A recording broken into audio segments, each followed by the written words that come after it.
Bismillahirrahmanirrahim. Assalamualaikum warahmatullahi wabarakatuh. Alhamdulillahi rabbil alamin. Hamdan katsiran tayyiban mubarakan fih kama yuhibbu rabbuna wa yardah. Wa ashhadu an la ilaha illallah wahdahu la syarika lah wa ashhadu anna Muhammadan abduhu wa rasuluh. Allahumma salli ala nabiyyina Muhammadin wa ala alihi wa sahbihi wa man tabi'ahum bi ihsan ila yaumiddin. Ikhwani fillah rahimani wa rahimakumullah. Alhamdulillah, kita akan memulai serangkaian kajian kita membahas Kitabus Shiyam min Mukhtasar Sahih Muslim. Kitab Sahih Muslim disusun oleh Al-Imam Muslim bin Al-Hajjaj An-Naisaburi rahimahullah dari daerah Naisabur yang wafat tahun 261 Hijriah. Kemudian Sahih Muslim ini diringkas oleh Al-Imam Al-Mundhiri rahimahullahu ta'ala. Jadi ini adalah ringkasan karya Al-Imam Al-Mundhiri. Kitabus Shiyam sendiri kurang lebih terdiri dari 61 hadis kalau Kitabus Shiyam. Nah, tadinya saya lihat kalau mau menyelesaikan 61 itu dalam 4 sesi, berarti setiap sesinya 15-an hadis. Nah, tapi kita mungkin tidak harus menyelesaikan semua hadis. Kalau kita bisa membaca sebagian besar atau yang terkait dengan kebutuhan kita terhadap salah satu rukun Islam, berpuasa di bulan Ramadan, hadis-hadis yang terkait dengan itu, maka itu sudah dianggap atau dinilai sudah baik. Nah, kita akan baca, dan ini sudah, alhamdulillah sudah saya terjemahkan, baik itu Kitabus Shiyam min Mukhtasar Sahih Muslim sudah saya terjemahkan, dan alhamdulillah saya sudah menerjemahkan semua bagian dalam Sahih Muslim. Tinggal memindahkan, ketika itu diringkas dalam Mukhtasar, maka terjemahkan bagian-bagian yang penting saja, bagian-bagian yang berkaitan dengan itu. Nah, kita mulai dari bab fadlis shiyam, bab keutamaan puasa. An Abi Hurairah radhiyallahu anhu qala, dari Abu Hurairah, semoga Allah meridainya, ia berkata, qala Rasulullah sallallahu alaihi wasallam, Rasulullah sallallahu alaihi wasallam bersabda, qala Allahu azza wa jalla, Allah azza wa jalla berfirman, kullu amali ibni Adam lahu illa shiyam, semua amalan anak Adam adalah untuknya kecuali puasa. Fa innahu li wa ana ajzi bih, sesungguhnya puasa itu untukku dan aku yang akan membalasnya. Wasyiyamu junnatun, puasa itu adalah tameng. Fa idza kana yaumu shaumi ahadikum fala yarfuth yauma idzin wala yaskhab,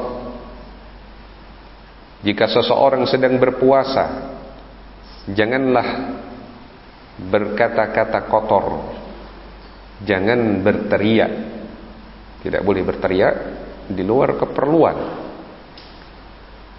Fa idza kana yaumu shaumi ahadikum, jika seorang sedang berpuasa, fala yarfuth, jangan berkata-kata kotor.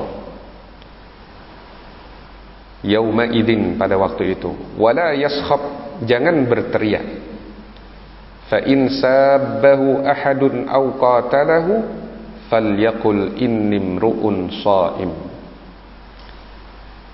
Jika ada orang yang mencercanya atau menantangnya berkelahi, falyaqul inni imru'un shaim, katakanlah sesungguhnya aku berpuasa. Walladzi nafsu Muhammadin biyadihi, demi Allah yang jiwa Muhammad berada di tangannya, la khulufu famis shaimi atyabu indallahi yaumal qiyamati min rihil misk.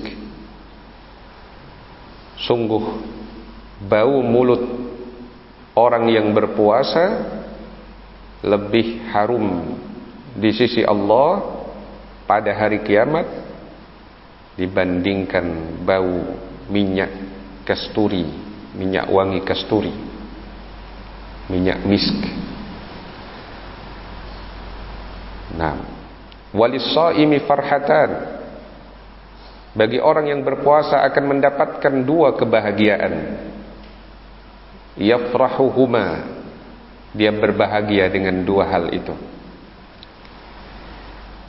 Idza aftara fariha bi fitrih, ketika berbuka dia bahagia dengan masa berbukanya. Wa idza laqiya rabbahu fariha bi shaumihi, dan ketika bertemu Rabbnya ia bahagia dengan puasanya. Nah, ini hadis qudsi, hadis qudsi dari Abu Hurairah. Nah, menunjukkan keutamaan ibadah puasa. Ibadah puasa itu untuk Allah Subhanahu wa ta'ala. Allah yang akan membalasnya. Karena ibadah puasa untuk Allah, kelipatannya hanya Allah saja yang tahu berapa kali lipat. Itulah balasan bagi orang yang sabar. Innama yuwaffas sabiruna ajrahum bighairi hisab. Hanyalah orang-orang yang bersabar yang akan disempurnakan pahalanya tanpa ada batasan. Puasa itu mengandung kesabaran. Nah, Allah yang akan membalasnya. Dan puasa itu adalah tameng, perisai. Kemudian disebutkan di dalam hadis ini, kalau masa berpuasa jangan berkata-kata kotor, jangan rofath, fala yarfuth. Rofath itu segala ucapan yang mengarah kepada hubungan suami istri. Itu rofath. Tidak boleh kita, meskipun kepada istri kita sendiri saat berpuasa, berkata-kata rofath. Nanti malam saya akan begini, kita akan begini. Ada ungkapan-ungkapan yang mengarah kepada hubungan suami istri. Tidak boleh. Apalagi bukan kepada istri, tapi gurau, senda gurau sesama ikhwah, sesama laki-laki, menceritakan hal-hal yang berkaitan dengan hubungan suami istri saat dia berpuasa, maka ini lebih-lebih lagi terlarang. Tidak boleh teriak-teriak tanpa keperluan, karena orang berpuasa itu dalam kondisi tenang, santun. Maka orang kalau seandainya dia terbiasa berpuasa dan puasanya benar sesuai dengan bimbingan itu dia akan menjadi orang yang bertakwa kepada Allah Subhanahu wa ta'ala. Dan di dalam hadis ini Nabi menyatakan benar-benar bau mulut orang yang berpuasa lebih harum di sisi Allah dibandingkan bau minyak kasturi. Misik itu kalau yang dijelaskan di dalam kitab Tawdihul Ahkam, Syarah Bulughul Maram oleh Syekh Abdullah Al-Bassam, itu asalnya dari pusarnya kijang yang lari kencang, kemudian ketika dia ditangkap itu ada menggumpal bagian darah di arah perutnya ini, itu nanti yang akan menghasilkan bau yang begitu harum. Kalau di dalam hadis disebutkan permisalan bau yang harum, itu biasanya ke arah minyak kasturi, misik itu. Karena mendapatkannya sulit, langka. Nah, dan baunya sangat harum. Sungguh-sungguh bau mulut orang yang berpuasa di sisi Allah lebih harum dibandingkan bau minyak kasturi. Dan ini juga adalah ucapan dari Nabi Yahya alaihi salam kepada Bani Israel. Nabi Yahya menyuruh Bani Israel kepada 5 hal. 1, tauhid, jangan syirik. Yang kedua, salat. Yang ketiga, sedekah. Ya. Yang keempat, puasa. Yang kelima, banyak berzikir, mengingat Allah Subhanahu wa ta'ala. Dan ketika menyebut puasa, Nabi Yahya menyatakan seperti pernyataan Nabi kita Muhammad SAW ini, bahwa bau mulut orang yang berpuasa lebih harum di sisi Allah dibandingkan bau minyak kasturi. Itu sudah sejak dahulu para nabi menyampaikan itu kepada umatnya, di antaranya Nabi Yahya kepada Bani Israel. Kemudian juga disebutkan bahwa orang yang berpuasa akan mendapatkan 2 kebahagiaan. Kebahagiaan ketika berbuka dan kebahagiaan ketika berjumpa dengan Allah, membawa keutamaan pahala puasa yang telah dia lakukan. Nah, jadi ini sebenarnya sudah saya terjemahkan. Mungkin nanti Ustadz bisa membagikan PDF-nya sehingga yang lain bisa baca. Jadi sesekali mungkin ada yang membacakan hadisnya sambil belajar membaca hadis. Nah, bab berikutnya bab fadli syahri Ramadan, bab keutamaan bulan Ramadan. Kita sekarang di bulan Rajab, ya. Kemudian insyaallah kalau Allah berikan usia kita panjang, Sya'ban, dan semoga Allah menyampaikan kita di bulan Ramadan bisa optimal dalam beribadah di bulan tersebut. Bab fadli syahri Ramadan, bab keutamaan bulan Ramadan. An Abi Hurairah radhiyallahu anhu anna Rasulullah sallallahu alaihi wasallam qala, dari Abu Hurairah, semoga Allah meridainya, bahwasanya Rasulullah sallallahu alaihi wasallam bersabda, "Idza jaa Ramadhanu futihat abwabul jannah." Jika datang Ramadan, dibuka pintu-pintu surga. Wa ghulliqat abwabun nar, ditutup pintu-pintu neraka. Wa suffidatish syayatin, dan para syaitan dibelenggu. Jika datang Ramadan, akan dibuka pintu-pintu surga, akan ditutup pintu-pintu neraka, dan dibelenggu para syaitan. Nah, sehingga sejak malam pertama Ramadan, ketika dibuka pintu surga, orang akan lebih mudah dalam beribadah, lebih semangat dibandingkan waktu-waktu yang lain. Ketika dibuka pintu neraka, ditutup pintu neraka, peluang untuk berbuat kejahatan, kemaksiatan menjadi berkurang. Jadi kalau pintu surga dibuka, itu ada hawa surga, ada bau surga. Demikian juga ketika pintu neraka ditutup, hawa neraka, hal-hal yang membuat orang mudah berbuat maksiat berkurang.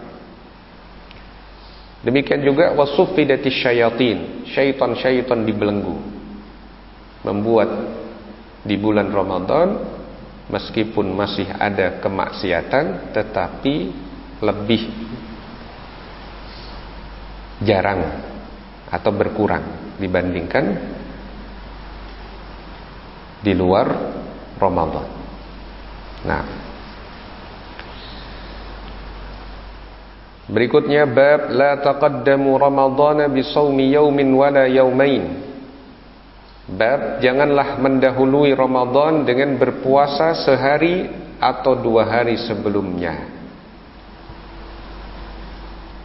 An Abi Hurairah radhiyallahu anhu qala Rasulullah sallallahu alaihi wasallam la taqaddamu ramadhana bisawmi yaumin wala yaumaini illa rajulun kana yasumu sawman falyasumhu. An Abi Hurairah radhiyallahu anhu, dari Abu Hurairah, semoga Allah meridainya. Qala, beliau berkata, qala Rasulullah sallallahu alaihi wasallam. Rasulullah sallallahu alaihi wasallam bersabda, la taqaddamu ramadhana bisawmi yaumin wala yaumain. Jangan mendahului Ramadan dengan berpuasa sehari atau 2 hari sebelumnya. Illa rajulun kana yasumu sawman falyasumhu. Kecuali seseorang yang memang biasa berpuasa bertepatan dengan hari itu, maka silakan ia berpuasa. Tidak boleh dengan alasan kehati-hatian seseorang berpuasa sebelum ada ketetapan masuk Ramadan. Belum ada yang lihat hilal, belum ada ketetapan masuk Ramadan, kemudian dia bilang saya mau berhati-hati saja, pokoknya sehari atau 2 hari itu saya puasa aja supaya aman. Nah, ini tidak boleh. Kehati-hatian yang salah, dilarang oleh Nabi Sallallahu Alaihi Wasallam. Jangan berpuasa sehari atau 2 hari sebelum Ramadan, kecuali orang yang memang biasa berpuasa sebagai sebuah kebiasaan dia, bertepatan dengan hari itu dia puasa, silakan lanjutkan kebiasaan itu. Orang biasa puasa Senin Kamis, hari Senin itu 1 hari sebelum masuk Ramadan. Apakah saya masuk dalam larangan puasa sehari atau 2 hari sebelum Ramadan? Tidak, karena itu kebiasaan Anda. Orang biasa berpuasa 3 hari pada tiap bulan Hijriyah, karena keutamaannya seperti orang yang berpuasa setahun penuh. Nah, bertepatan dengan kebiasaan dia itu 1 hari atau 2 hari sebelum masuk Ramadan, tidak mengapa, lanjutkan kebiasaan itu. Anda tidak termasuk bagian yang dilarang. Nah,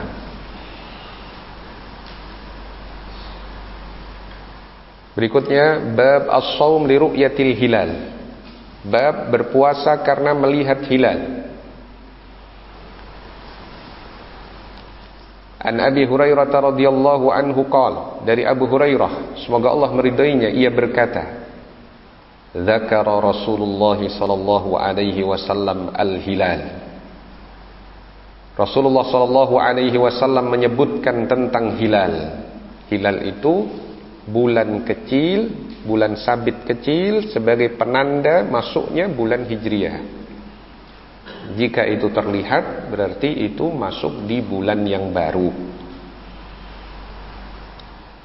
Kalau di penghujung Sya'ban kita berhasil melihat hilal, berarti itu sudah masuk Ramadan. Kalau di penghujung Ramadan kita bisa melihat hilal, berarti itu sudah masuk Syawal. Ramadan bulan berpuasa, Syawal tanggal 1 tidak boleh berpuasa. Dari Abu Hurairah semoga Allah meridainya, ia berkata Rasulullah sallallahu alaihi wasallam menyebutkan tentang hilal. Faqala, Nabi bersabda, "Idza ra'aitumuhu fasumu." Kalau kalian melihat hilal, berpuasalah. Wa idza ra'aitumuhu fa'aftiru. Dan jika kalian melihat hilal, berbukalah.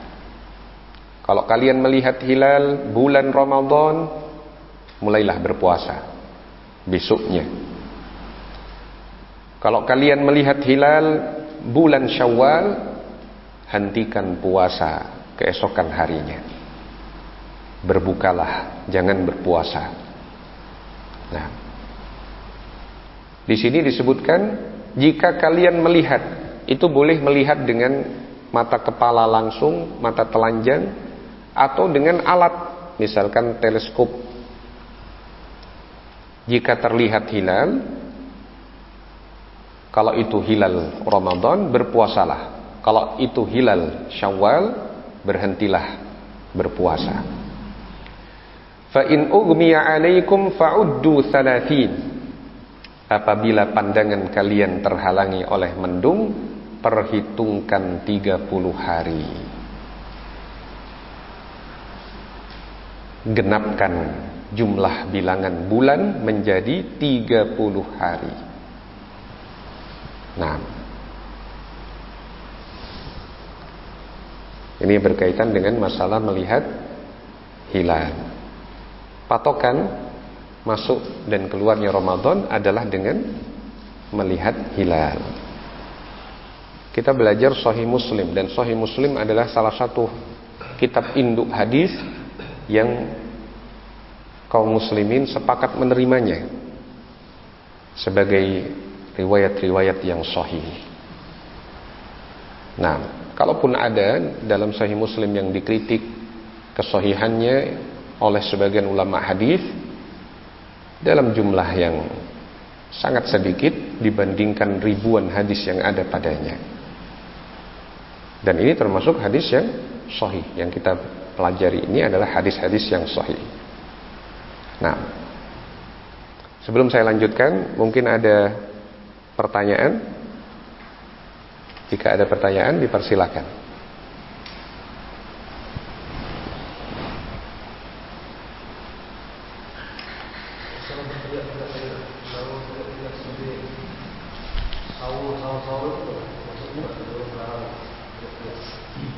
Bagaimana kalau berteriak-teriak memanggil orang sahur, apakah termasuk kategori larangan? Dari sisi waktunya sebenarnya itu saat berpuasa. Sedangkan ucapan sahur itu sebelum orang berpuasa, masih malam. Masih malam. Tapi hanya saja dipertimbangkan metodenya, caranya, ya. Kemudian bagaimana maslahat dan mafsadahnya. Kalau di masa Nabi dan para sahabat, wallahu a'lam, sepertinya memang tidak ada secara khusus hal-hal seperti itu, panggilan-panggilan atau teriakan-teriakan untuk membangunkan. Mungkin ada yang tahu apakah ada hadis atau athar yang semakna dengan itu. Kalau tidak ada, maka hukum asalnya sebaiknya kita tinggalkan. Nah, apalagi ketika itu berkembang menjadi hal-hal yang panggilan-panggilannya itu membangunkan orang bangun sahur itu dengan tambahan-tambahan, dengan tambahan musik misalkan, ya. Lebih banyak hal kadang mengganggunya dibandingkan tidak. Jika yang seperti itu terjadi, maka lebih baik ditinggalkan. Tapi apakah masuk dalam fala yashab? Itu larangan saat orang berpuasa. Dan itu dalam kondisi belum mulai berpuasa. Nah, wallahu a'lam. Ustaz. Ya. Tentang hilal Ustaz. Apabila hilal maka berpuasa, apabila maka berbuka. Sekarang penentuan hilal itu dalam secara kasat mata pribadi. Karena kan sekarang penentuan 1 Ramadan itu kan sering ada yang sudah duluan, ada yang ini. Apakah secara kita sendiri nampak itu gimana? Jika kalian melihat hilal, maka berpuasalah. Itu artinya satu saja sudah mewakili. Karena yang terjadi di masa Nabi Shallallahu Alaihi Wasallam demikian. Sebagaimana hadis Abdullah bin Umar radhiyallahu an, tara an-nasu al-hilal. Fara'aituhu fa akhbartu an-nabi sallallahu alaihi wasallam fa amara an-nas bisiyamih. Orang-orang berusaha melihat hilal, kemudian aku bisa melihat hilal, aku beritahukan kepada Nabi dan Nabi menyuruh orang berpuasa. Ya, artinya cukup satu orang saja yang melihat hilal kemudian menjadi sebab diputuskan masuknya Ramadan. Hanya saja untuk selain Ramadan itu ada khilaf di kalangan para ulama. Apakah boleh satu atau tetap dua? Karena secara asal persaksian itu dua orang yang adil. Nah, di dalam hadis Ibnu Umar tadi menunjukkan bahwa orang yang melihat melaporkan kepada pihak yang berwenang, yaitu waliul amr. Waliul amr nanti yang akan menilai orang ini dipercaya atau tidak. Karena kalau tidak demikian, setiap orang bisa mengaku-ngaku melihat hilal. Itulah pentingnya persaksian diterima atau ditolak. Karena Ibnu Umar melihat itu kemudian disampaikan kepada Nabi Shallallahu Alaihi Wasallam. Beliau adalah seorang Nabi, seorang Rasul, sekaligus sebagai pimpinan kaum muslimin.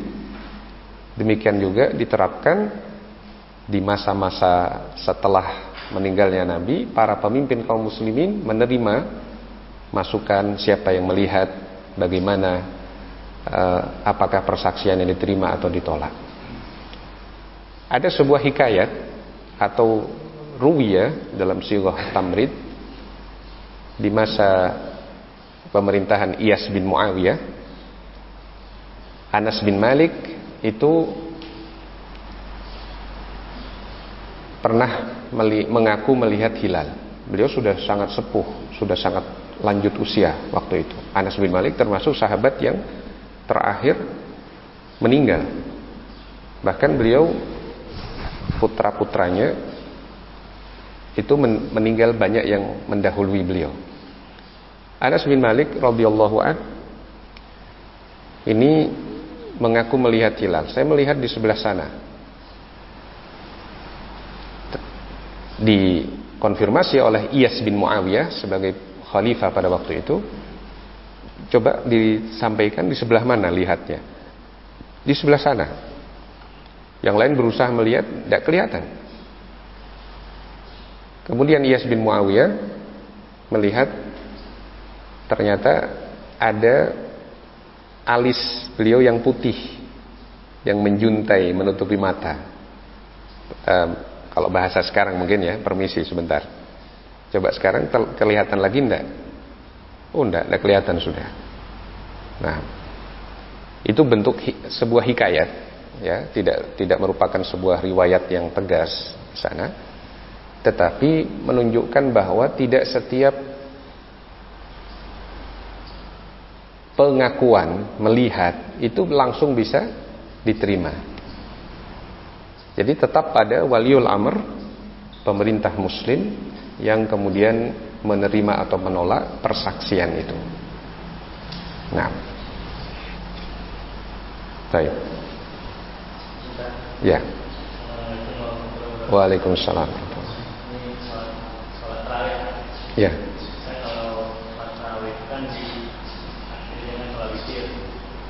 Apakah setelah sholat itu tengah malam nanti ada sholat lagi kan?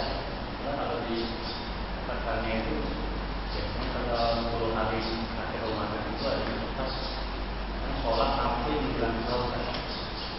Nah, Waalaikumsalam warahmatullahi wabarakatuh.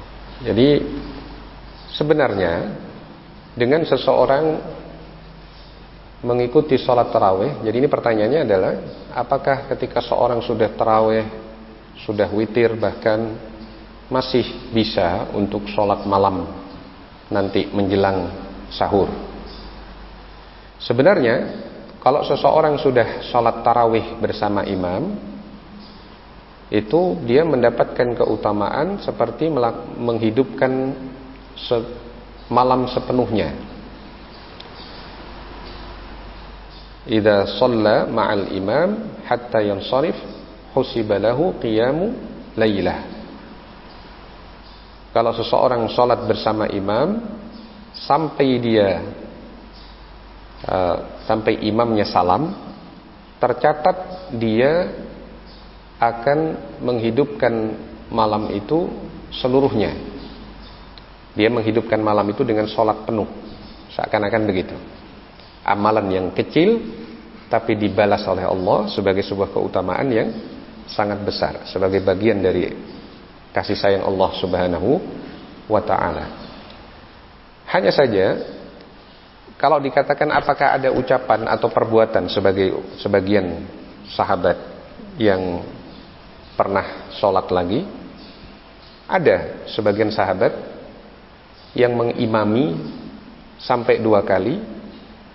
Di bagian yang kedua, ketika tiba giliran witir, beliau menyuruh orang lain untuk menjadi imam. Dan beliau sampaikan hadis, la witrani fi lailah, tidak ada 2 kali witir dalam satu malam. Itu sebab penyampaian hadis itu adalah sahabat ini, ya, sahabat namanya Talq bin Ali. Saya bacakan hadisnya. Ada dalam Sunan Abi Daud, disahihkan oleh Syekh Al-Albani. An Qais bin Talq qala, dari Qais bin Talq ia berkata, zarana Talq bin Ali fi yaumin min Ramadan. Talq bin Ali mengunjungi kami di bulan Ramadan. Wa amsa indana wa aftar. Beliau melewati waktu sore di tempat kami dan beliau berbuka di tempat kami. Thumma qama bina al-lailah. Kemudian beliau melakukan qiyamul lail malam itu bersama kami. Kalau qiyamul lail di bulan Ramadan itu kan tarawih dan witir. Wa autara bina. Beliau juga witir bersama kami. Thumma inhadara ila masjidihi. Kemudian setelah sholat bersama kami, ya, beliau menuju masjid beliau sendiri. Berarti pindah masjid. Fa shalla bi ashabi. Kemudian beliau sholat lagi bersama para sahabatnya, bersama rekan-rekannya.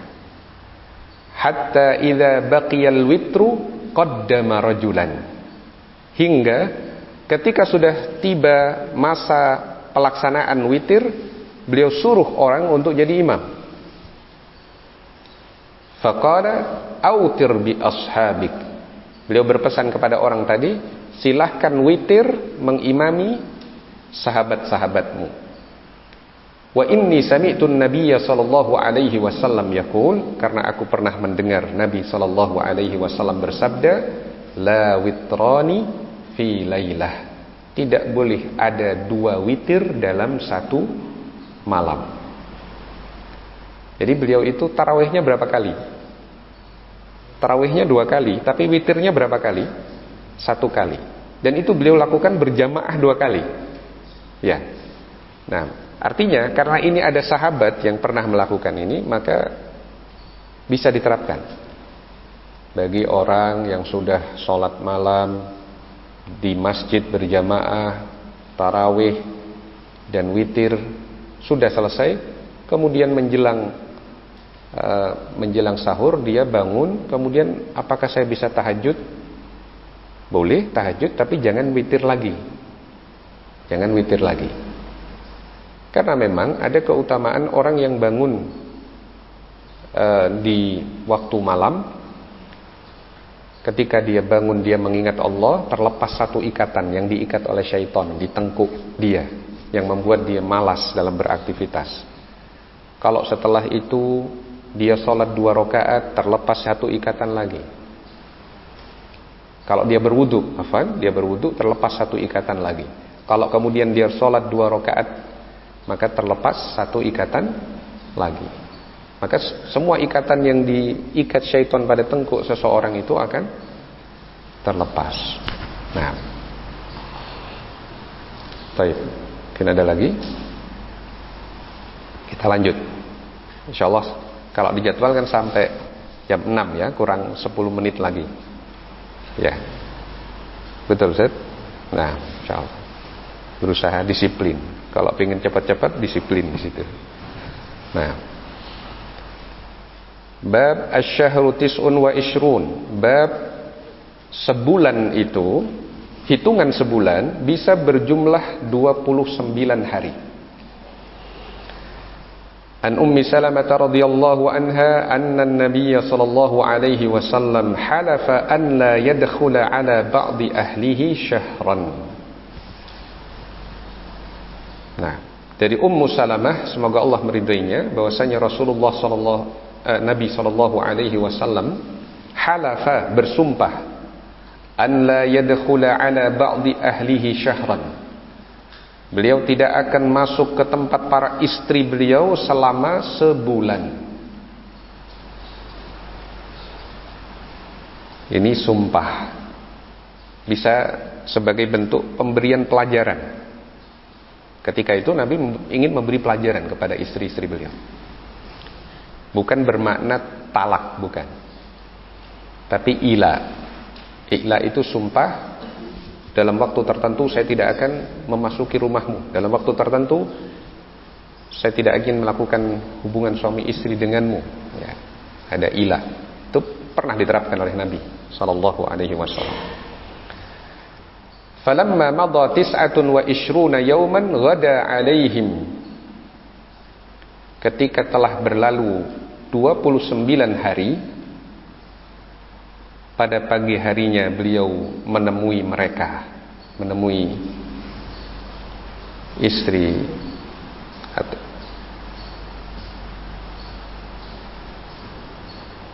menemui mereka, yang disebutkan ghada alaihim, di pagi hari, awroha, atau pada sore hari.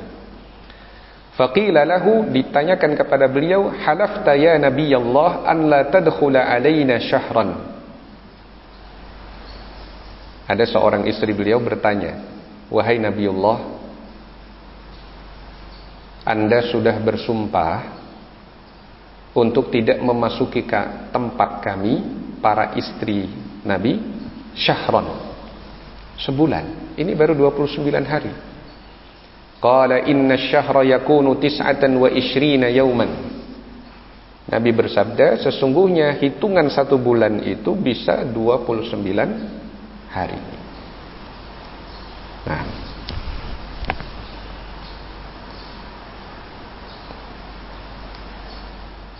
kemudian hadis berikutnya, jadi dalam satu bab ini Al-Imam Al-Munziri memberikan 2 hadis.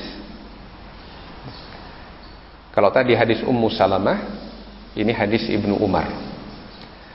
Ani Ibnu Umar radhiyallahu anhuma 'anil Nabi sallallahu alaihi wasallam. Dari Ibnu Umar, semoga Allah meridai keduanya, meridai Abdullah dan ayahnya Umar, yang keduanya sahabat Nabi, didoakan keridhaan untuk keduanya. Anin Nabi sallallahu alaihi wasallam, dari Nabi sallallahu alaihi wasallam, qala inna ummatun ummiyah. Kami atau kita adalah umat yang ummi. La naktubu wa la nahsub, tidak menulis dan tidak menghitung. Mayoritas sahabat, jadi Nabi dan para sahabat, mayoritasnya itu ummi, tidak bisa baca, tidak bisa tulis. Asy-syahru hakadha wa hakadha wa hakadha wa aqada al-ibham fi tsalitsah wasyahru hakadha wa hakadha wa hakadha, yakni tamama 30. Bulan itu demikian, demikian, dan demikian. Jadi diisyaratkan dengan jari-jari beliau itu kadang 30, kadang 29. Kadang 30, kadang 29. Beliau mengisyaratkan dengan menggenggam ibu jari beliau, ya. Yakni tamamat 30, artinya kadang bisa sempurna 30 hari, kadang bisa 29 hari. Jadi di sini Nabi menjelaskan kita adalah umat ummi yang mayoritasnya tidak bisa membaca dan menulis pada waktu itu. Kalau ada yang bisa menulis, sebagian kecil saja. Nah, contoh Ka'ab bin Malik. Ka'ab bin Malik itu satu dari sekian orang yang punya keahlian membaca dan menulis di waktu itu, yang keahlian itu langka. Sampai ketika beliau ditahdzir oleh Nabi dan para sahabat, itu kan datang surat dari Ghassan. Kalau Anda dikucilkan di negeri Anda, bergabung bersama kami. Gitu. Ditawari untuk bergabung. Tapi subhanallah, sahabat Ka'ab bin Malik radhiyallahu an melihat ini ujian. Maka beliau tidak ingin ujian itu menjadi sebab beliau terpengaruh, maka beliau bakar surat itu. Dalam kondisi beliau dikucilkan. Yang mengucilkan orang-orang mulia, Nabi dan para sahabat, karena tidak ikut perang Tabuk beliau. Nah, di situ ditawari karena beliau punya keahlian yang jarang dimiliki orang waktu itu, termasuk membaca dan menulis. Nah, kami adalah umat yang ummi. Kami tidak menulis dan tidak pula menghitung. Asyahru hakadha wa hakadha wa hakadha. Bulan itu kalau tidak 29, 30. Malam ke 29, ya di penghujung bulan itu coba dilihat hilal. Kalau terlihat, maka totalnya bulan itu hanya 29 hari saja. Tapi kalau nggak terlihat, genapkan 30. Begitu mudahnya aturan yang ditetapkan oleh Nabi Sallallahu Alaihi Wasallam. Nah, baik. Karena sudah hampir 2 menit lagi, sudah hampir jam 6. Kalau urusan mau selesai, berusaha tepat waktu. Nah, baik. Sebelum kita akhiri, mungkin ada yang perlu disampaikan. Persilakan.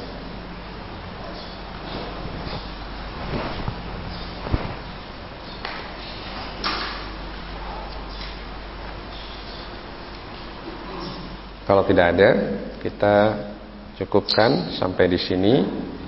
Kurang lebihnya saya mohon maaf. Subhanakallahumma wa bihamdika asyhadu an la ilaha illa anta astaghfiruka wa atubu ilaik. Wa sallallahu wa sallama ala nabiyyina Muhammadin wa ala alihi wa sahbihi ajma'in. Wassalamu alaikum warahmatullahi wabarakatuh.